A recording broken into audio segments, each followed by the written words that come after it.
is saying about America's strategy. It changes by the day. What are journalists to make of it? Why have the Iranian authorities maintained their large-scale internet blackout in a time of war? They insist they have their reasons. Why is Israel saying that certain Gulf states are on its side? Is anybody buying that?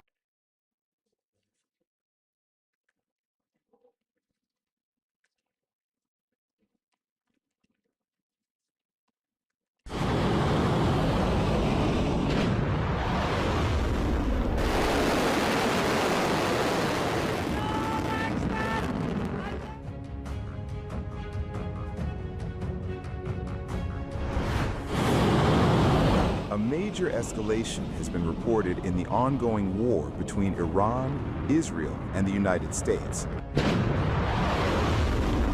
Iran has launched what it describes as the 54th wave of attacks in its military campaign, marking one of the most intense barrages since the conflict began. According to Iran's state broadcaster, IRIB, the latest wave includes the first use of the Sejil ballistic missile since the start of the war. The launch of this advanced missile system is being seen as a significant escalation in Iran's military response. Islamic Revolutionary Guard Corps said the attacks were part of what it called the first round of retaliation for workers killed at civilian factories in Iran during recent strikes. The IRGC claimed the operation was aimed at punishing those responsible for the attacks. The Sejil missile is considered one of the most advanced weapons in Iran's ballistic missile arsenal. Unlike older Iranian missiles that use liquid fuel, the Sejil runs on solid fuel, allowing it to be launched far more quickly.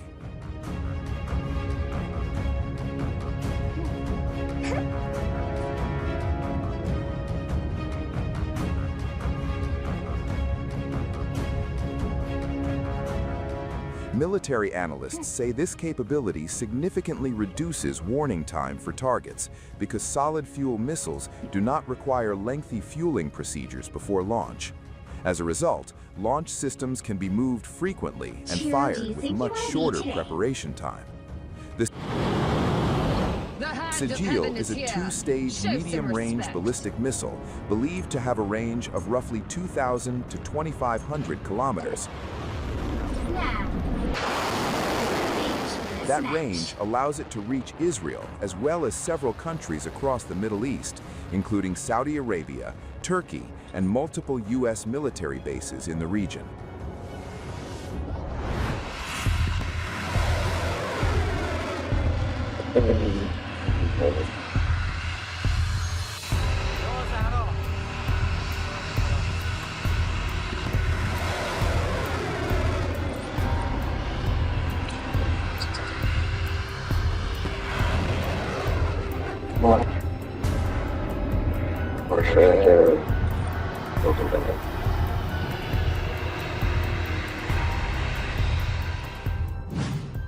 Israel's Iron Dome crumbles, Bibi confesses to U.S.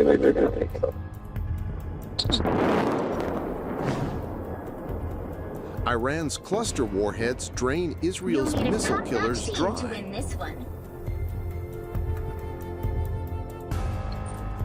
Israel informed the U.S. this week that it is running critically low on ballistic missile interceptors as Iran's relentless attacks overwhelm defenses.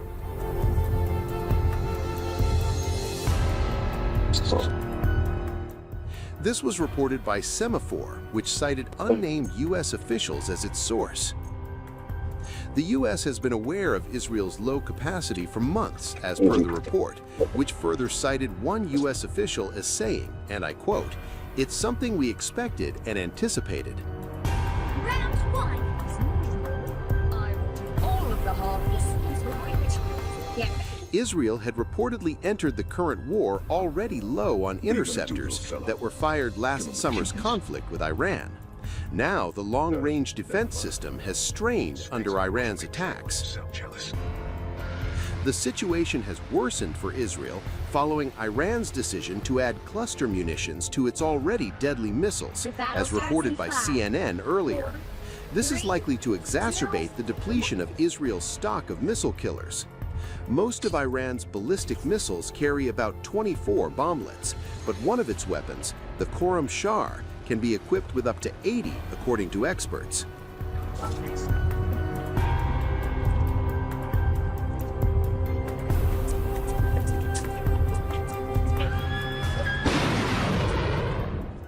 The Semaphore report doesn't confirm if the U.S. might seek to sell or share any of its own interceptors with Israel, which would pose its own strain on domestic supplies amid America's ongoing war with Iran.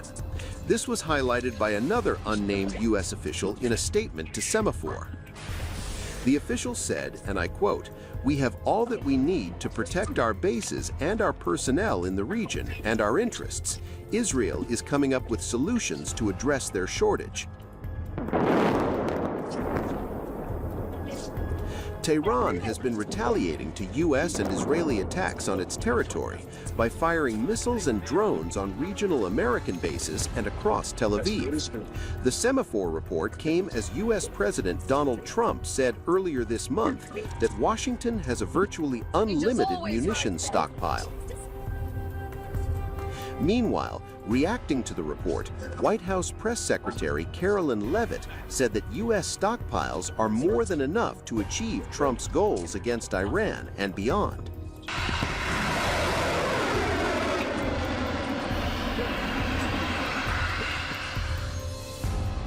Israel has other ways to defend against Iranian missiles during the war, including via fighter jets, but the interceptors are among the most effective defensive weapons against long-range fire. While Israelis are relatively well protected by early warnings that precede ballistic missile attacks and widely accessible bomb shelters, one bomblet still killed 2 people on the outskirts of Tel Aviv last week, and many others have been injured. An Israeli military official told CNN that about half of all ballistic missiles fired at Israel during this war have been equipped with cluster munitions. The munitions represent a significant new challenge for Israel's air defenses, which have successfully intercepted most ballistic missiles, but struggled to stop the bomblets due to their small size and the relatively little time to intercept. Meanwhile, on March 14th, Israel's defense minister said the conflict with Iran is reaching a turning point, describing the situation as a decisive moment for the country's leadership. The global and regional confrontation with Iran, which is being spearheaded by United States President Donald Trump and Israel's Prime Minister Benjamin Netanyahu, is now escalating significantly and entering the decisive stage that will persist for as long as it is required. I commend President Trump for the severe blow the U.S. military dealt tonight to Iranian oil facilities. This is the fitting response to the mining in Hormuz and the extortion attempts by the Iranian terror regime.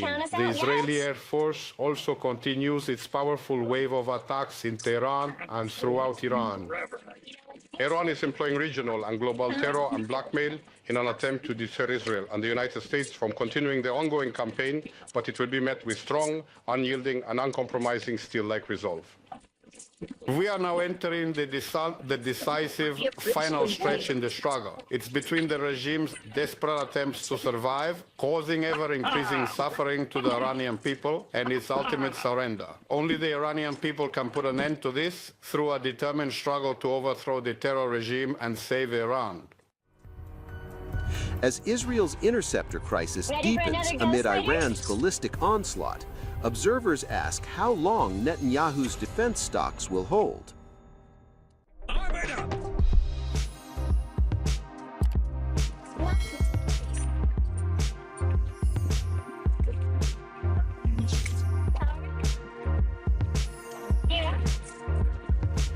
Ready again.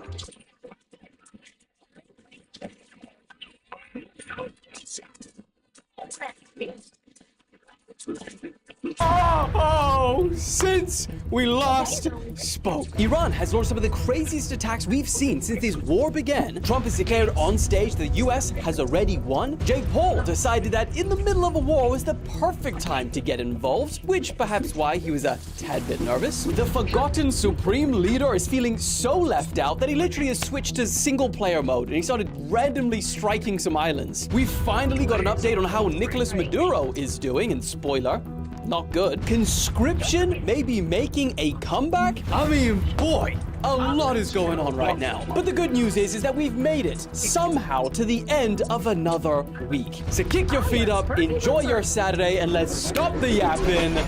And I don't have the confidence after the Empire fell to say it. Let's get cracking.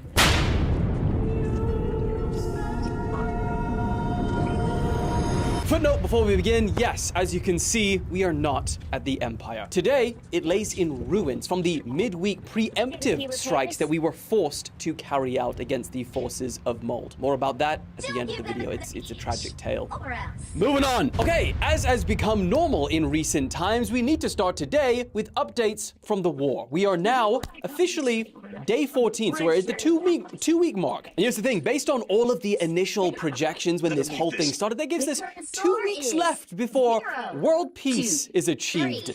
And we can leave this all behind us. Think that's gonna happen? So, here's what's been going on since we last spoke. Firstly, it seems that Iran has really ramped up attacks on civilian ships because there were 6 struck in the last 48 hours alone. Yesterday, one of the vessels was from Thailand with all of the crew having to be evacuated with help from the Thai Navy, so another freaking military has got involved now. And then 2 other ships reported being attacked that same day. Then, just overnight, 3 more ships were hit. 2 were oil tankers off the Iraqi coast with 38 crew members having to be rescued. One of them has died. And then the latest was this insane footage. And it shows an Iranian, what seems to be one of those suicide unmanned ships crashing into this US-owned oil tanker in the northern Persian Gulf last night. And then there's this footage, which Alex is so kindly showing you right here. Boy, does that not look like some end of days stuff right there. Now, what it actually is a huge barrage of rockets that was launched by Hezbollah, Lebanon, and over 100, it's believed, towards Israel. And the attacks don't even stop then. As I said, it's been so relentless over the last couple of days. Iranian drones, they crashed into an oil storage facility at a port in Oman, and whenever an oil storage facility is hit, boy, is it create one wild explosion. Also, Dubai keeps on getting hit because a glass high-rise in Creek Harbor, which is, supposedly a very nice area, that building was hit. All residents were safe. There was no injuries, but still, it's not what you'd expect with these beautiful, pristine buildings in Dubai. And this was all going down while Trump said at the same time at a speech in Kentucky, this. Operation Epic Fury! Is that a great name? Well, it's only good if you win. You can only do. And we've won. Let me tell you, we've won. You never like to say too early you won. We won. We won the bet. In the first hour, it was over. Now, here's the thing. Trump's signals towards how this war is going is not only changing by the day, but it changes depends on who he speaks to the point where literally as he was on the way to that rally in Kentucky where he said, we've won, he told reporters from the Hill that the U.S. is not done striking Iran, and for the war to actually be over and the U.S. needs to call it quits, well, the U.S. needs to continue carrying out more of the same. So yeah, we have no idea when this war is going to end. But beside that, also at this Kentucky rally, Jake Paul turned up, I think giving a speech at a public Trump rally for the first time. God is with us. I know he wants us on the right side of history. God's got us. Trump's got us. God bless. Love you, Kentucky.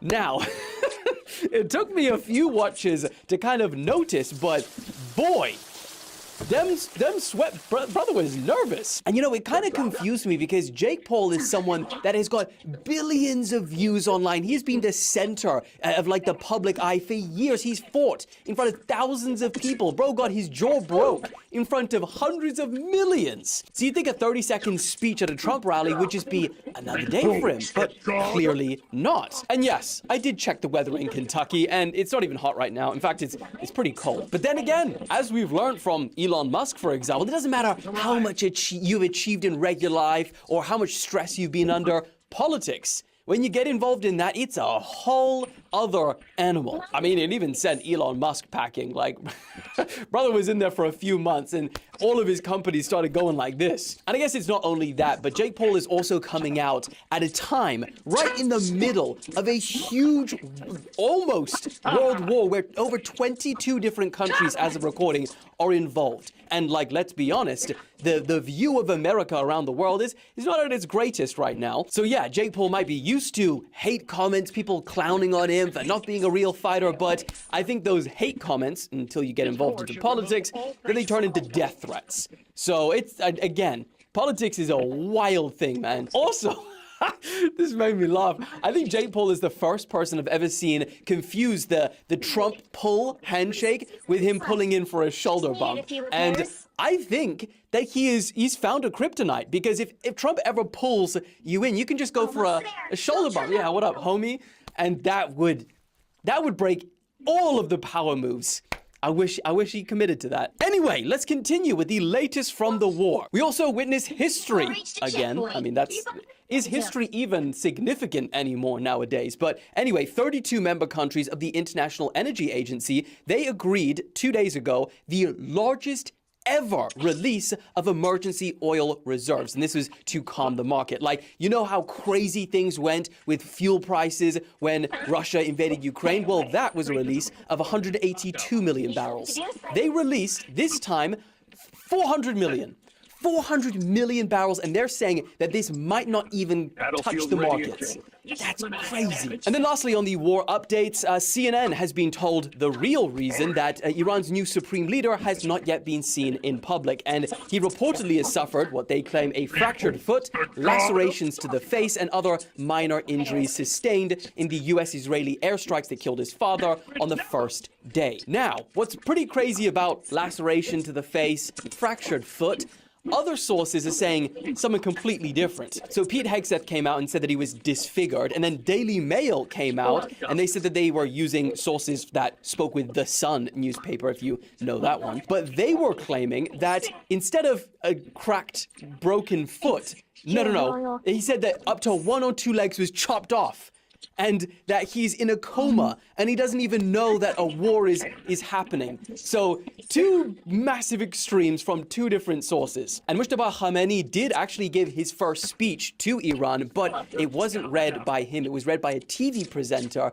and so we still have not seen him. Obviously, a lot of propaganda is going to be flowing around, so we don't know until we actually see him for the first time, which is going to be true. But what do you guys think? Do you think the CNN, just a fractured foot, is going to be true, or the Daily Mail, where he's lost 2 legs and is in a coma? Let me know your thoughts in the comments, but for now, moving on! Also, another crazy story that I read today: if you're living in the UAE, you might want to watch out what you're posting online right now. Because according to latest reports, 20 people in the country have now been charged in connection with, quote, filming, posting, and engaging with videos of the Iranian strikes.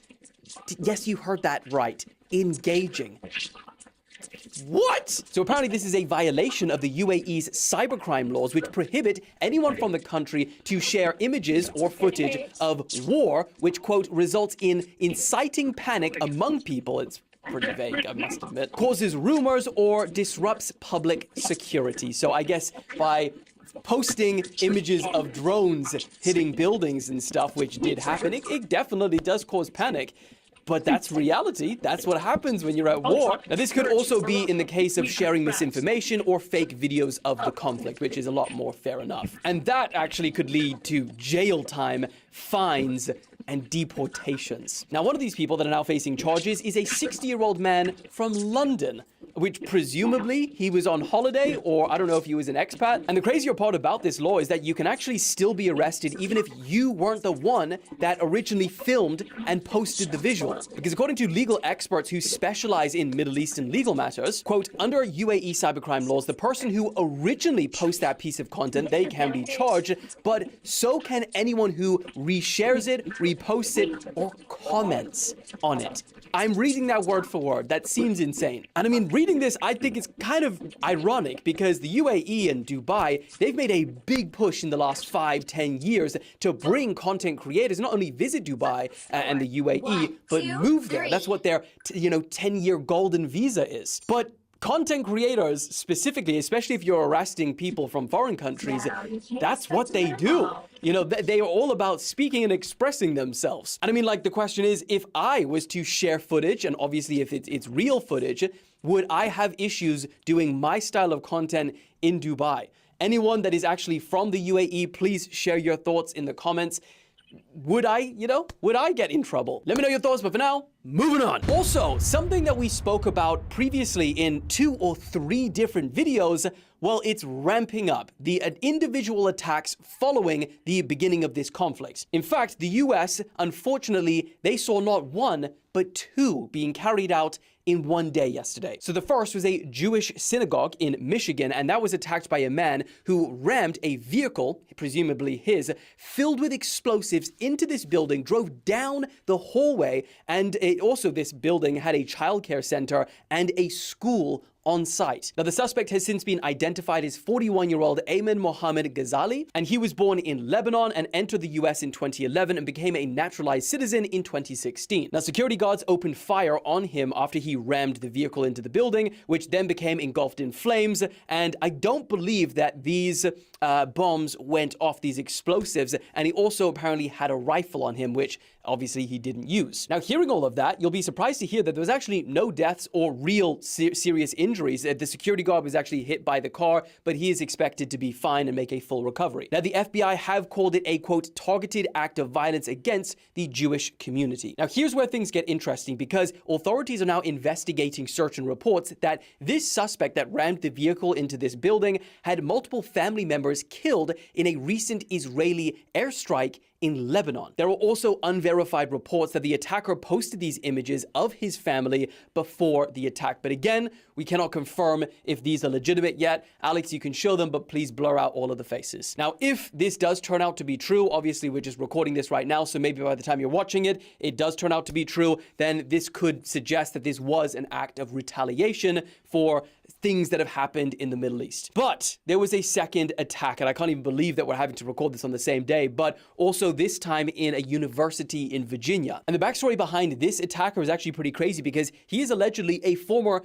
Army National Guard member who previously spent 8 years in prison for attempting to aid ISIS. He was convicted in 2016 for providing ISIS with material support, and he was released in 2024. So didn't take him long. Now, interestingly, he was released on supervised release, which is kind of like probation, and he was still under this supervision when he carried out the attack. So according to the FBI, the man named Mohammed Baylor Jallo, 36 years old, he entered this classroom filled with military trainees. He opened fire. He left one instructor dead, and there was a lieutenant colonel and a university professor that was injured along with 2 other students. But how this ended was pretty insane, because he was actually killed by one of the students in this class. And this student didn't even have a firearm on him. It reportedly stabbed the gunman, importantly preventing him from killing more people. There were students who were in that room that subdued him and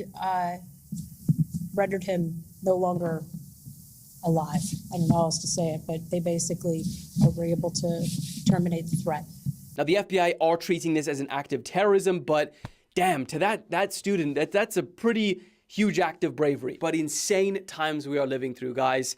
Let me know your thoughts on this story, but for now, moving on. Also, since we last spoke, the forgotten supreme leader, Kim Jong-un, he is really feeling left out. I've never seen someone suffer from peace. All of my friends are going places, start families of their own.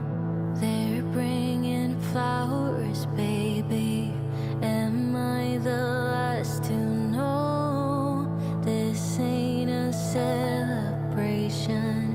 Is it my funeral? Because, I mean, 22 countries, as of recording, maybe more by the time you're watching this, are now involved somehow in the conflict in the Middle East, but somehow one of them is not North Korea. But I am fighting my anxiety. I don't stand a chance. I haven't laughed like this And I mean, to make sure that the world doesn't forget that bro has bombs too, yesterday, Kimmy, along with his daughter, who is just being seen everywhere right now, they personally oversaw the tests of their new strategic cruise missiles fired from this 5,000-ton naval destroyer warship. For what point, you ask?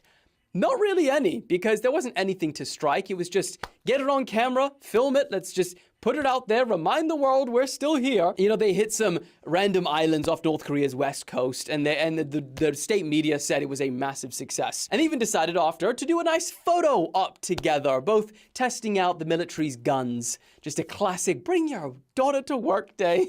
Now listen, Kim, damn it. I can't believe we're even here right now and having to have this conversation, but we've moved on to other supreme leaders, okay? I mean, it's not you. You're still hella scary. You got the nuclear weapons and all of that, but they got the Strait of Hormuz. I hope you can understand. You're just not our top priority supreme leader at the minute. I hope you can understand. Now, moving on to other supreme leaders. On that note, it's been a while since we've heard from Nicolas Maduro, hasn't it? Well, actually, as of recording, we got an update. So, he is being held in this very small jail cell at the Metropolitan Detention Center in Brooklyn, New York. And he's actually being kept in a special housing unit, which should have been where Epstein was being held. He's in isolation. Now, reportedly, this cell, it has a metal bed, a metal toilet, and a small window and a toilet. Did I say toilet twice? I might have. It's mold. The mold got its licks in. I haven't come out of the battle unscathed. You guys thought it was really funny that I said we live in a world that's having a big effect on the world. Well, it's true, actually. Huh?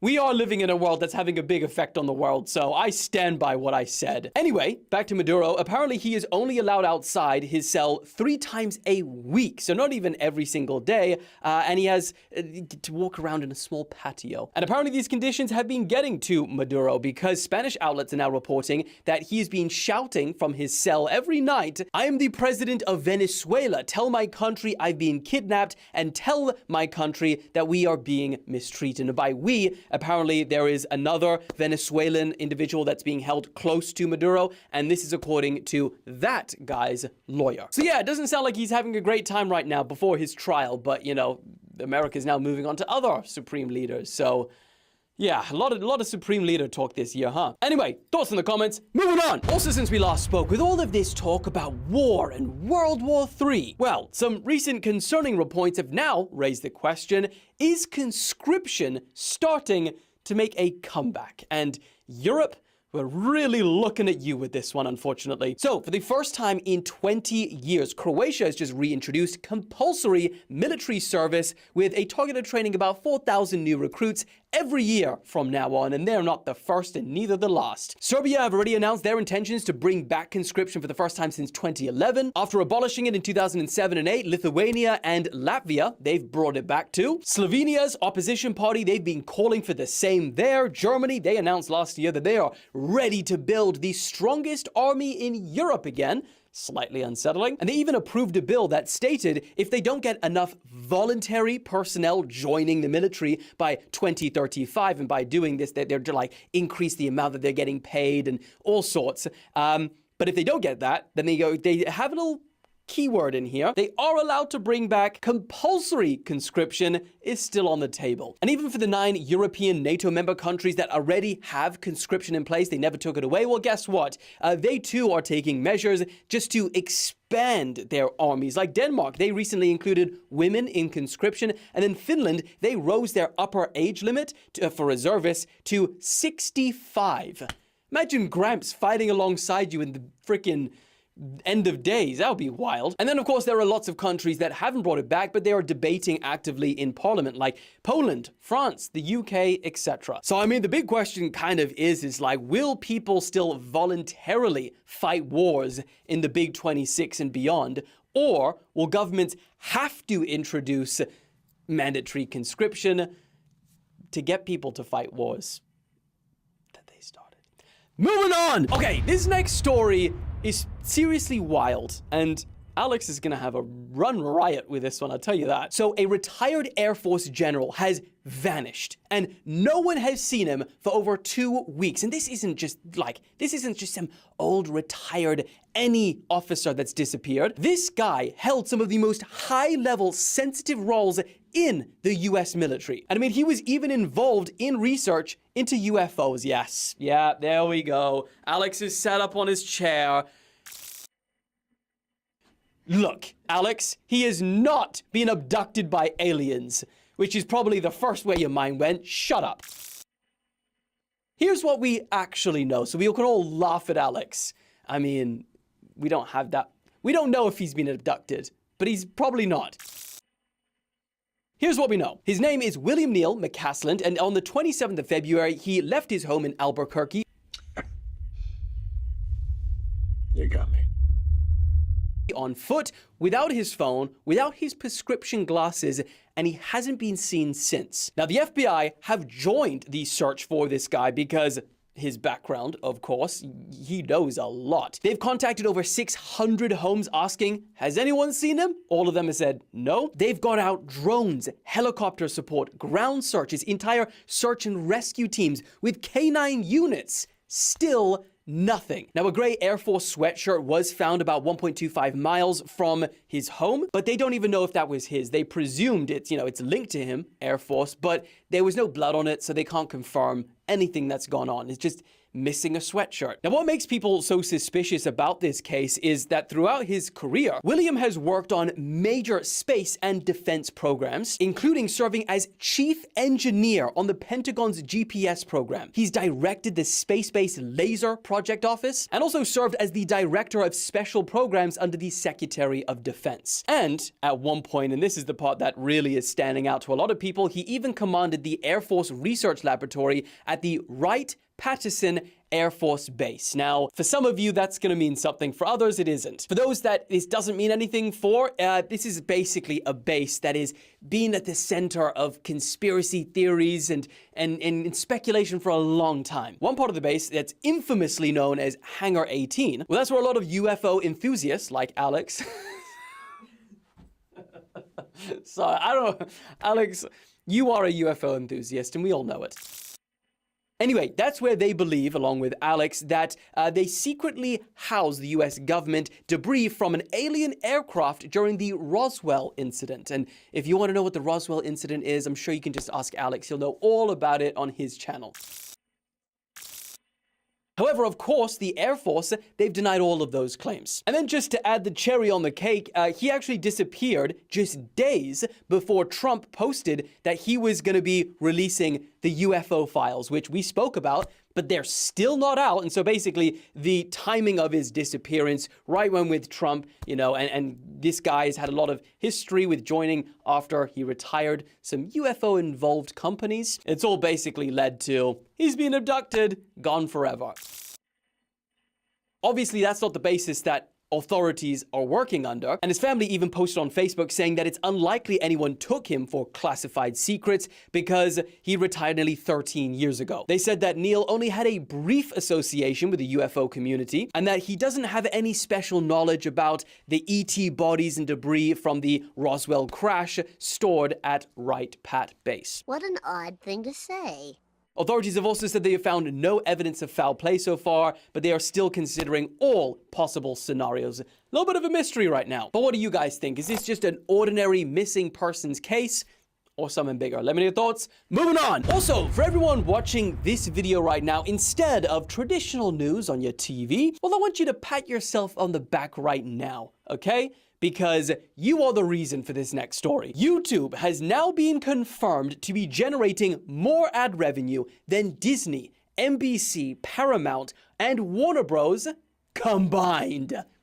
That's crazy. Now, according to new estimates from media research firm MoffettNathanson, these four traditional competitors, they earned a combined of $37.8 billion from ad revenue in 2025. While YouTube, they earned over $40 billion, and that's only going up. Obviously, this is just ad revenue, not total revenue. That's a different story because Disney is Disney. But still, think about what that means. All of these companies that are trying to show off their brand or their service, they'd rather go with putting it on videos with creators, you know, like myself, over the Hollywood elites. Let's frame it that way. Sounds much better, doesn't it? Yeah, the little guy wins.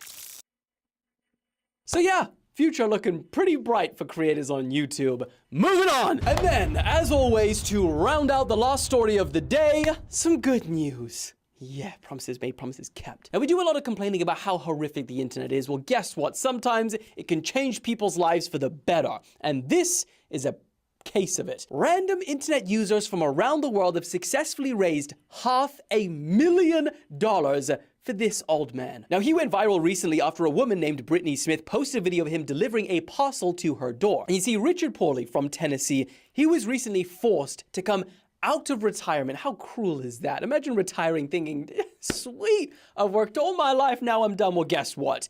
Get back into the workforce, and not just any workforce, delivering parcels. That's a rough one to do at 78 years old. And he was forced to do this after his wife lost her job, presumably very similar ages, and she also lost her health insurance, which is just an American problem that I don't really understand. So he signed up to work for DoorDash. And after delivering Starbucks to a woman's house, she spoke to him and, spoke to him about his story. Why are you doing this? He said that he works because he has to, not necessarily because he wants to, and that by the time they pay their living expenses plus their medical expenses for the medication that they're on, we're basically left with nothing at the end of the month. Now, Brittany obviously recorded all of this, posted it on TikTok, let it do its thing, and guess what? They cooked up. This only had a target of $20,000, but now it has raised over $500,000. And just like that, someone's life has been changed forever. And probably changed their children's lives too, I imagine, because unless they just ball out for the last 10 years of their life, 500K, let's go. I say, Richard, hop on a bunch of cruises, live out the rest of your life enjoying it. It's on TikTok, I guess. And then, obviously, the empire has fallen. Currently, all of the citizens of the empire, along with their supreme leader, we are a people without an empire currently, just wandering the wilderness. I don't know where our next home is going to be. It'll be better. We need to get on our feet again, kind of like Richard, all right? We'll figure it out. I will figure it out as the supremest of all leaders. But until we rebuild from our great battle against the forces of Mold, we are a people without an empire, all right? Have a fantastic weekend roaming the desert. I'll rebuild our empire very soon. Don't you worry. But as always, I'll see you guys on Tuesday, and let's stop the...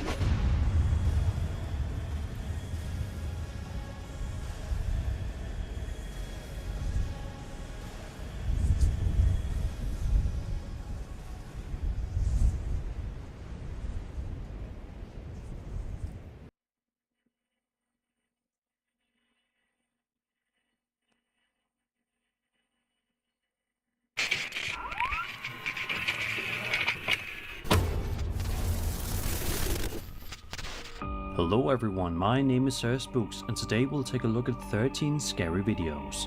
But before we begin, make sure to subscribe to my channel for more scary content. Alright, with that said, let's begin.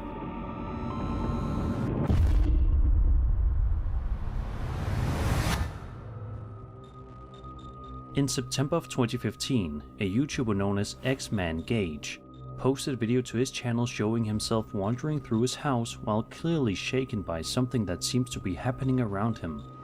Throughout the clip, X-Man Gage moves the camera nervously from room to room, audibly panting as he tries to figure out what exactly is going on inside the house. The tension builds quickly as the situation seems to spiral further out of control. Take a look. What the f...